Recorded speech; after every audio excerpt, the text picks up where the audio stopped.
أشهد أن لا إله إلا الله وحده لا شريك له وأشهد أن محمدا عبده ورسوله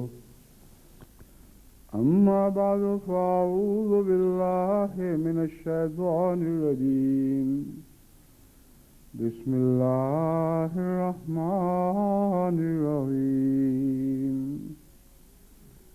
الحمد لله رب العالمين الرحمن الرحيم مالك يوم الدين إياك نعبد وإياك نستعين اهدنا الصراط المستقيم صراط الذين أنعمت عليهم غير المغضوب عليهم ولا الضالين عالم الغيب والشهادة الكبير المتعال سواء منكم من أسر القول ومن جهر به ومن هو مستخف بالليل وسارب بالنهار له معقبات من بين يديه ومن خلفه يحفظونه من أمر الله إن الله لا يغير ما بقوم حتى يغيروا ما بأنفسهم وإذا أراد الله بقوم سوءا فلا مرد له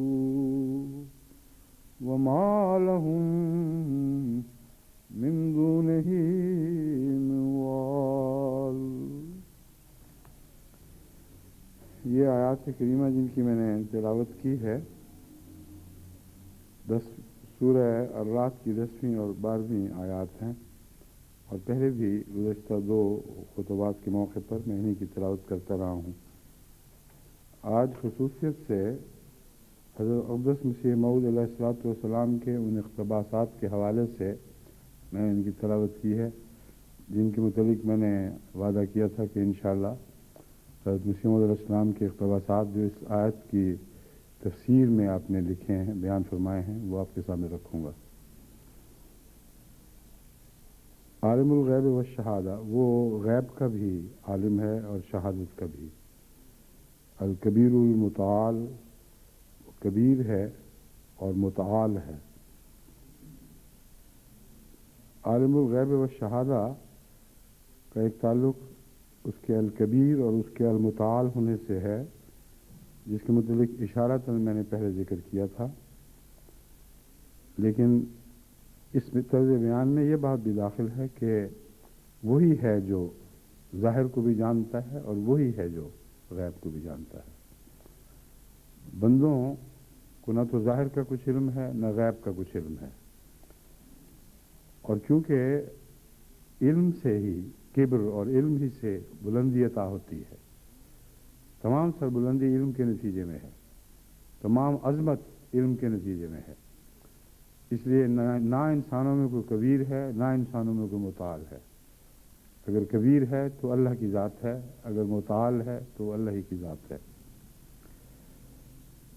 اور جہاں تک بندوں کا تعلق ہے، وہ جو کچھ چھپاتے ہیں اس کی بھی کوئی حقیقت نہیں، جو ظاہر کرتے ہیں اس کی بھی کوئی حقیقت نہیں، سب برابر ہیں اس کی نظر میں۔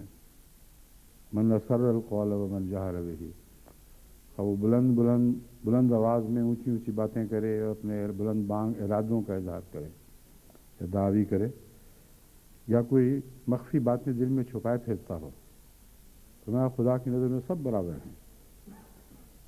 ومن هو مستخف باللیل وسارب بالنہار، اور جو رات کے پردوں میں چھپتا پھرے اور دن کو کھلم کھلا باہر نکلے، ان دونوں کی حقیقت کو بھی وہی جانتا ہے، اور ان سب کے لیے ہر حال میں خدا ہی کی تقدیر سے کتاب مقرر کردہ ایسے محافظ ہیں جو ان کی حفاظت فرما رہے ہیں۔ اور اگر خدا کی حفاظت نہ ہوتی تو نہ رات کو زندگی کا قیام ممکن تھا، نہ دن کو زندگی کا قیام ممکن تھا۔ وہ اللہ کی حفاظت کی تقدیر کے تابع ہی جو آگے پیچھے دائیں بائیں ان کے ساتھ جاری ہے، ان کو ہر لحظہ موت سے بچا رہا ہے۔ آواز میں میرا خیال ہے پہلے شاید آواز نہیں آ رہی تھی یا کم آ رہی تھی جو اب اونچا کیا گیا، اب نہیں آ رہی۔ جو چھیڑنے والے ہیں نا بیچ میں، وہ زیادہ ہی چالاکیاں کرتے ہیں، کبھی اونچا کیا، زیادہ اونچا ہو گیا تو پھر ایک دم بند کر دیا۔ اب یہ بند کرنے والا حال ہے۔ ٹیلی ویژن پہ بھی نہیں جا رہی، بند جا رہی ہے، ٹھیک ہے۔ کسی کو سمجھدار آدمی کو کہیں ہلکے ہاتھ سے اس کو اونچا نیچا کرے۔ مجھے اب آواز آ رہی ہے کہ نہیں؟ لاؤڈ اسپیکر پہ نہیں آ رہی۔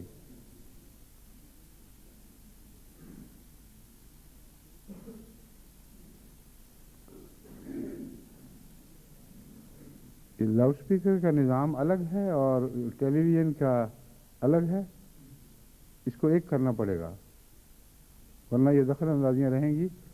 اور لاؤڈ اسپیکر میں جب بدنظمی ہوگی تو لازماً باہر کی دنیا پر بھی اس کا بد اثر پڑے گا۔ ٹیلی ویژن پہ بھی تو یہ باتیں پہنچ رہی ہیں کہ یہاں کیا ہو رہا ہے۔ اس لیے آپ شاہ صاحب کو میں مخاطب ہوں، سید رشید شاہ صاحب کو، کہ آپ اس انتظام کو بھی سنبھال لیں اور ایک ہی نگران دونوں کا ہو، ٹھیک ہے؟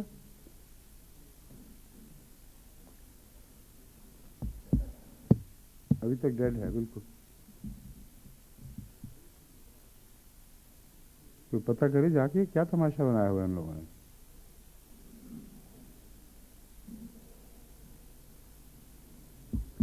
اگر تعلق نہ ہوتا تار کا تو پھر ایک دم اونچی آواز کیسے آتی؟ وہیں چھیڑا کسی نے، جو لاؤڈ اسپیکر کنٹرول سسٹم ہے اس کو ضرورت سے زیادہ چھیڑ دیا اور پھر واپس کیا تو اور ہاتھ پاؤں مارے گئے ادھر ادھر۔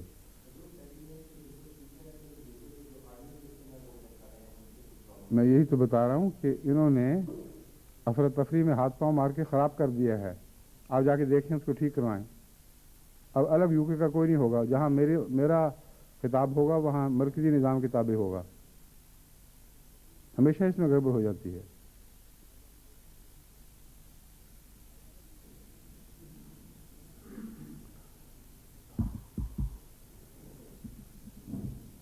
مجھ تک آتی ہے آواز صرف۔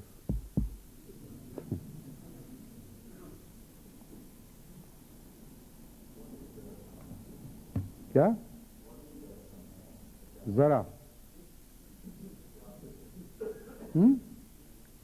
ہے ہی نہیں، ورنہ یہاں سے فیڈ بیک آ جاتا ہے بولنے والے کو، فوراً پتہ چل جاتا ہے۔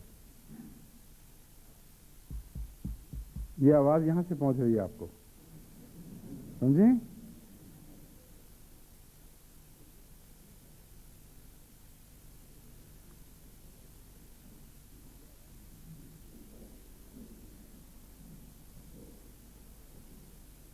کیوں جی نہیں ہو سکتا؟ ٹھیک، وہ تو مجھے پتا ہے، میں پہلے بھی کہی سکے جی۔ نہیں، خواتین بھی بیٹھی ہوئی ہیں ایک طرف۔ اچھا بس پھر ٹھیک ہے، ٹھیک ہے۔ اب اس کو پورا انتظام سنبھال کے پھر مجھے بتانا۔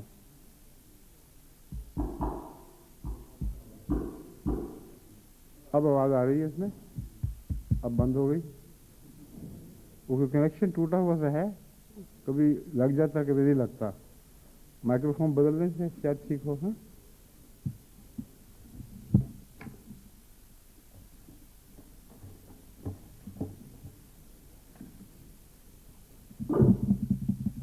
بڑی آواز آئی ہے نکلنے کی۔